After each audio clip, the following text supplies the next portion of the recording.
En 1519, año de la llegada de los españoles a México Central, una gran parte de Mesoamérica estaba bajo el control de la cultura mexica, quienes habían forjado en poco más de un siglo un poderoso imperio que se extendía de la frontera septentrional del área al Istmo de Tehuantepec y del Atlántico al Pacífico.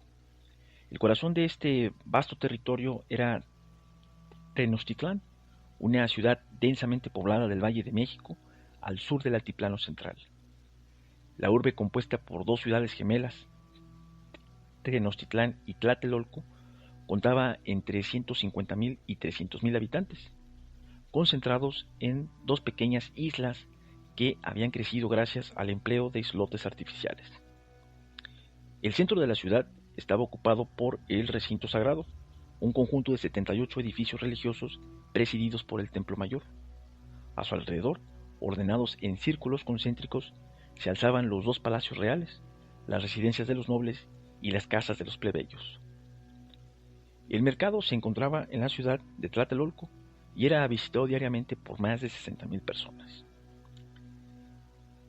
En la Cuenca de México está rodeada por una cordillera en forma de anfiteatro con alturas superiores a los 5.000 metros, el Popocatépetl y el Iztaccíhuatl. Su altitud es de unos 2.400 metros sobre el nivel del mar y goza de un agradable clima subtropical de altura. En la época prehispánica, la zona central estaba ocupada por 5 grandes lagos comunicados entre sí: Xaltocán y Zumpango al norte, la laguna de Texcoco en el centro y Xochimilco y Chaco al sur, y todos ellos eran de agua dulce, salvo la laguna de Texcoco.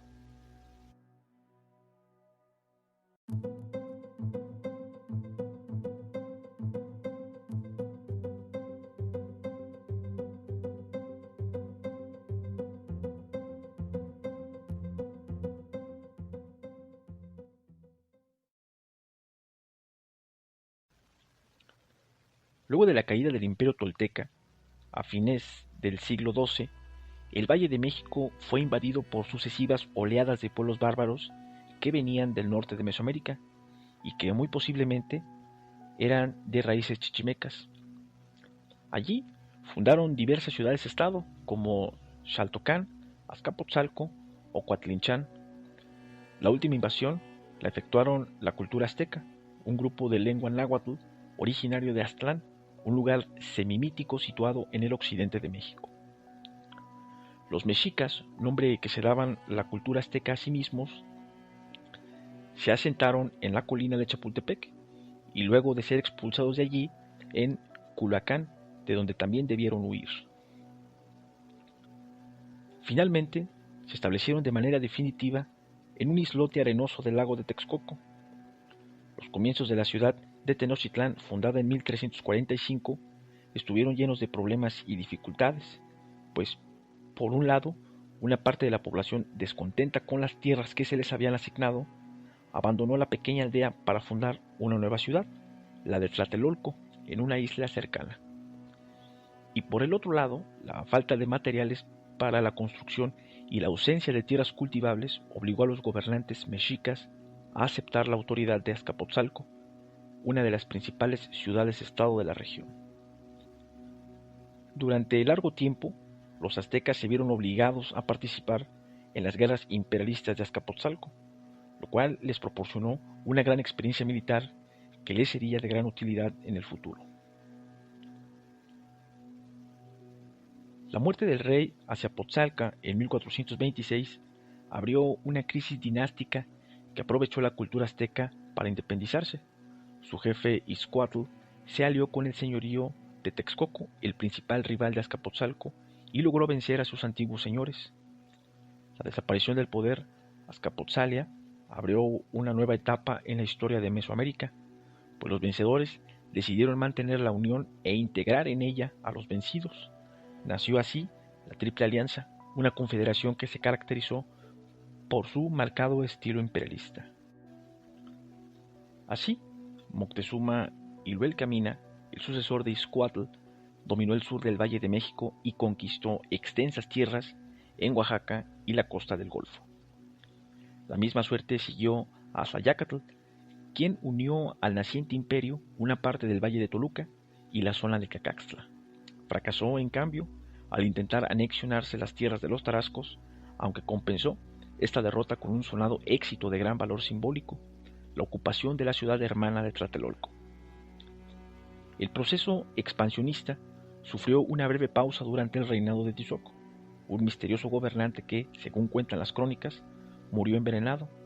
Sin embargo, se reanudó con gran fuerza al ocupar el Icpali o trono Ahuitzotl.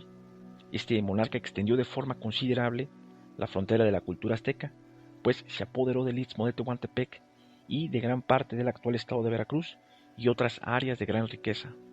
Ahuitzotl fue también un magnífico hombre de estado y un gran urbanista que amplió el templo mayor de Tenochtitlán, el principal monumento de esta ciudad.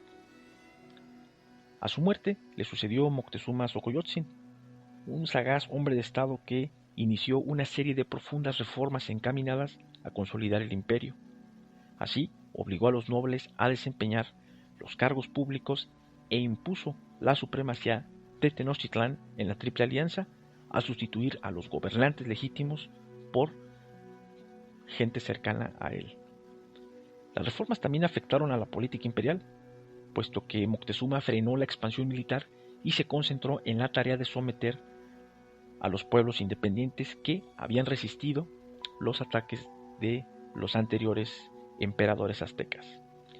No lo consiguió, y ello sería la principal razón del fin del imperio, pues los españoles nunca habrían logrado vencer a los mexicas sin la ayuda de los tlaxcaltecas, una de las culturas libres del México central. La sociedad de la cultura azteca experimentó profundas modificaciones a lo largo de su corta historia, al transformarse poco a poco el igualitarismo de los primeros tiempos, consecuencia de la orientación militar y los grupos de parentesco en la estructura social descrita por los soldados españoles. En principio, pueden diferenciarse dos grandes clases sociales, la noble y la plebeya, y aunque en teoría los miembros del grupo inferior podían ascender al superior y viceversa, en la práctica la movilidad social era inexistente.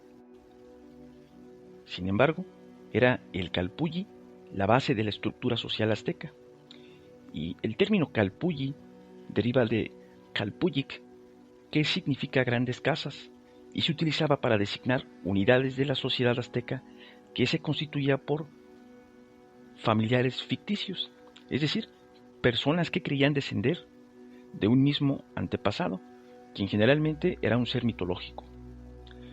Los miembros de un calpulli vivían en un mismo sector de la ciudad, ejerciendo en común la propiedad de las tierras que les habían sido asignadas. En la ciudad de Tenochtitlán existían 20 calpullis integrados tanto por mexicas originarios como por extraños que se habían fundido en la nación azteca. Por su función se asemeja a un clan, sin embargo, entre sus miembros había diferencias de riqueza, de posición social y de poder, de allí que se les haya denominado clan cónico, cuya cúspide era ocupada por quienes estaban más cercanamente relacionados con el ancestro fundador, y en la base se hallaba la gran mayoría de sus componentes. El calpulli era, además, una unidad religiosa y militar. Sus integrantes adoraban un mismo dios en templos erigidos dentro de sus tierras y combatían en los mismos destacamentos. Para dicho efecto, recibían instrucción militar en los Tealpochcali o escuela de guerreros que cada calpulli mantenía. El jefe de ellos era el calpullac, designado vitaliciamente dentro de la misma familia por los demás miembros del calpulli. El calpullac actuaba como juez en litigios menores, representaba el calpulli en el Consejo Azteca, dirigía la educación de los niños y, por sobre todo, repartía las tierras entre las familias de acuerdo al número de componentes. Las evidencias señalan que la mayoría de los 20 calpullis habitaban uno de los sectores de Tenochtitlán, el correspondiente a los campesinos, lo cual indica que su importancia estaba directamente relacionada con las funciones que ejercían sus más destacados integrantes. En el siglo XVI se encontraba a la cabeza de la jerarquía social mexica el emperador, en cuya persona coexistía una dualidad de títulos, siendo el primero el de Tlatoani, que significa el que habla, y el de jefe de los guerreros. Era también el padre y la madre de los aztecas, estando obligado a proporcionarles tierras y medios de subsistencia. El emperador, además, disfrutaba de poderes absolutos y se consideraba una encarnación divina. A partir del nombramiento de Acamapixtli, los reyes conformaron un linaje especial que monopolizó el poder.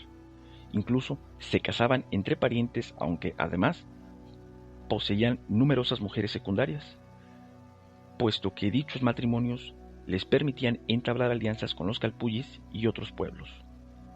El cargo del rey era electivo, recayendo no obstante siempre en un hermano, hijo o sobrino del monarca difunto.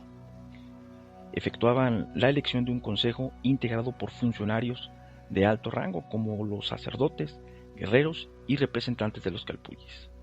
Asesoraba al soberano otro consejo, el Tlatocán, en el cual jugaba importante papel el Cihuacotl, o mujer serpiente, especie de viceemperador.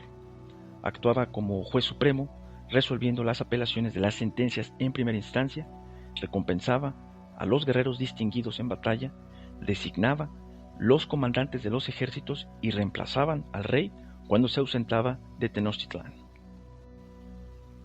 Le seguían en poder y prestigio los Tecutlin, que significaba señores o caballeros, y que eran nobles de alto rango que se habían hecho merecedores a ese título, dado los valiosos servicios que prestaron al Estado.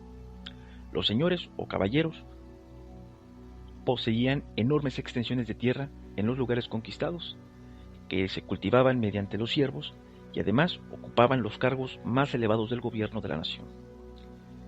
Este rango no era hereditario, aunque si bien los hijos de los Tecutlin podían suceder a sus padres cuando demostraban poseer los requisitos necesarios. El tercer bloque estaba formado por los hijos, quienes, como su nombre lo indica, estaban emparentados con los monarcas y los Tecutlin. Eran la gran masa de la nobleza y sin ellos el imperio no hubiera podido funcionar, dado que los puestos intermedios de la administración, la magistratura, el ejército y el sacerdocio eran ejercidos por este bloque social. Estos nobles, además, tenían derecho a poseer una o más parcelas del latifundio familiar. Los Cuauhpipitlin, que significa hijos del águila, eran el último escalón de la clase noble. Se trataba de guerreros o mercaderes procedentes de la clase plebeya que habían logrado franquear la barrera social gracias a sus dotes militares o a su habilidad comercial. Estos méritos le daban derecho a disponer de la producción de un pequeño lote de tierras que se les entregaba para su sustento, a contraer más de un matrimonio y a quedar exentos de la obligación de tributar en especie o en trabajo al tlatoani. Los Cuauhpipitlin, sin embargo, no eran bien vistos por los aristócratas de sangre, que les prohibían lucir determinados adornos reservados a la nobleza, recordándoles así lo bajo de su cuna.